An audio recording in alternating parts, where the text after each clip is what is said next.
On the previous video, we discussed on how we can download Doordash application on the mobile phone. In this tutorial, I'm going to show you how you can sign up for Doordash. Let's get started. Firstly, open the Doordash app and dialog box will appear. You can simply continue with your Gmail, or you can log in with your Facebook, or you can continue with Apple.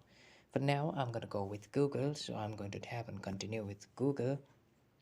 After this, continue with your Gmail.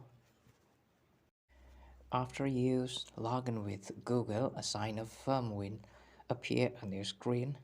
Just fill up your name, give your email, and enter your mobile number from here, and click on sign up. After you click on the sign up, a new account will be created, and in this way you can sign up for your Doordash. And if you love this tutorial, please do subscribe, and do not forget to leave us a like and comment.